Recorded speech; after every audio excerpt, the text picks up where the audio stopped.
Pourquoi écrit-on des robes vertes mais des pantalons marrons sans S? Pourquoi orange ne prend-il jamais de S alors que bleu en prend un? Découvrons toutes les règles. Règle numéro 1. En général, les adjectifs de couleur s'accordent en genre et en nombre avec le nom qu'ils qualifient. Par exemple, des jupes bleues avec S, des bougies vertes, un tableau blanc, des chaises blanches. Sauf pour les adjectifs provenant de noms communs ou de noms propres, restent invariables et ne changent pas. Pourquoi? Parce qu'à l'origine, on compare la couleur à un objet.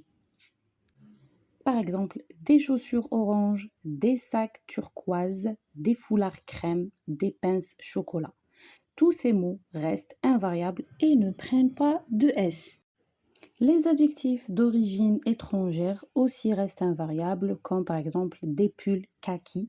Kaki est un adjectif persan, khaki, qui signifie poussiéreux, ou l'adjectif indigo, qui vient de l'origine latine, qui signifie une plante indigofère.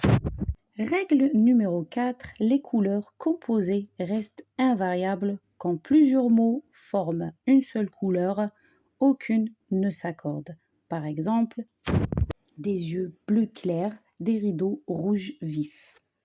Règle numéro 5, plusieurs couleurs pour un même objet. Quand un objet possède plusieurs couleurs en même temps, les adjectifs restent invariables. Des draps bleus, verts et rouges signifie que chaque drap est tricolore. Par contre, si on dit des draps bleus avec S, vert S et rouge avec S, c'est quand certains sont bleus, d'autres rouges et d'autres encore sont verts.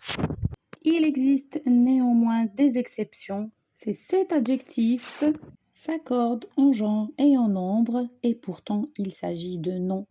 Par exemple, nous avons mauve et rose qui désignent une fleur, écarlate ou un rouge vif, vermeil, rouge éclatant, fauve désigne un jonc tirant sur le brun et l'orange, incarnat, couleur de chair. Et enfin, pourpre qui désigne un mollusque. Il existe un cas controversé qui est le châtain. Lorsqu'il qualifie les cheveux, il s'accorde généralement en nombre, mais reste souvent au masculin. Par exemple, des cheveux châtains. En revanche, on dit une chevelure châtaine.